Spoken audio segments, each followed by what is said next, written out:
Dear human being, do you know that I get sad?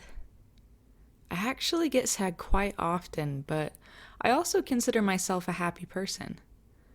I think this is because, though my disappointment and grief are quite real, and even quite expansive, I don't forget that there is purpose in my experiences, and that purpose makes me happy.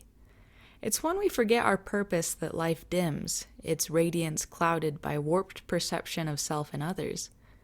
If there's no purpose, we rely purely on pleasure, and pleasure is a master that punishes swiftly. You see, I've dealt with depression, anxiety, PTSD, and ADHD and the like. I've been put through the metaphorical ringer, if you will, going round for round and blow for blow with circumstances and obstacles I could have never imagined as a child. There came a point several years ago where I needed to know where to find happiness, and I desperately craved purpose. I think an impacting mistake I made during that time in my life is that I began searching for that purpose and happiness externally, meaning that I relied on others to confirm things that I was hoping about myself. I joined several clubs and programs, took up leadership positions, and became very involved at the university I was attending.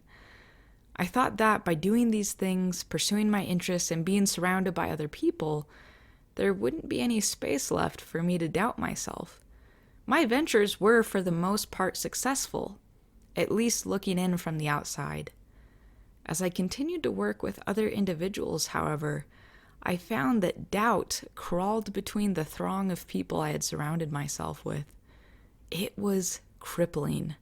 I felt different, out of place, and everything that I hoped to find seemed to become farther away as more conflicts arose in my life.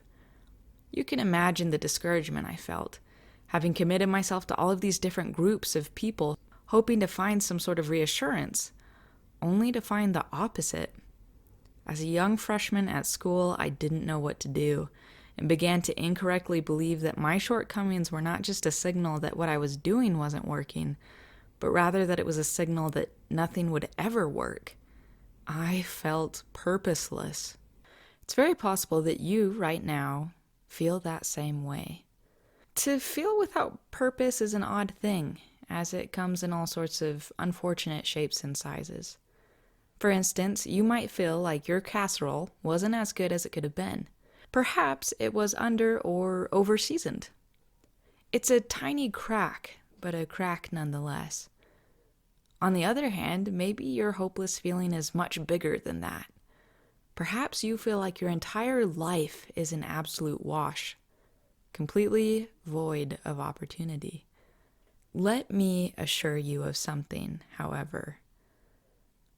Despite that feeling that you might be experiencing right now, you're needed here. If not your friends, then your family needs you. And if not your family, then your friends need you. And if not any of them, then me. I need you. And with that, let me assure you of something else. Human biology is often oriented around three major principles, in my personal opinion: fight, flight, or freeze. And each of those three principles is hyperfixated on the present. It emphasizes whatever you're feeling in this exact moment, and it makes it hard to think about anything else. The body isn't really designed to think about how things will get better. It's a bit neurotic when it comes to focusing on how scary or anxiety-inducing this exact moment is. For this reason, we have to be the ones to teach ourselves, our bodies and minds, what we are capable of and how things can get better. It is up to us to lean into the discomfort of past experiences and to figure out how to learn and grow from them, because your imperfect casserole does not define you. And in order for the casserole to get better, you have to go through the anxiety of it being pretty bad for a while.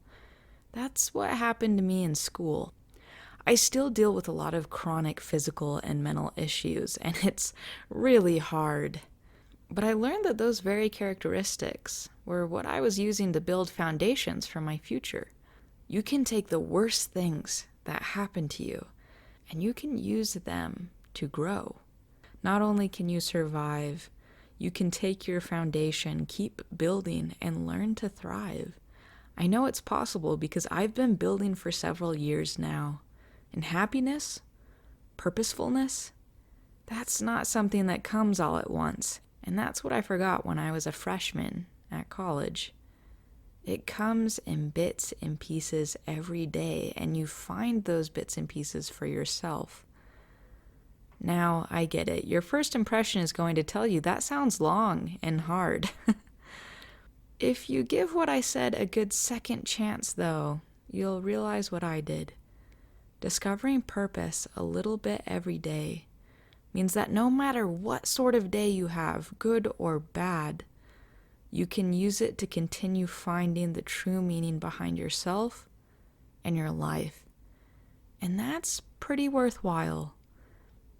Love, Firefly.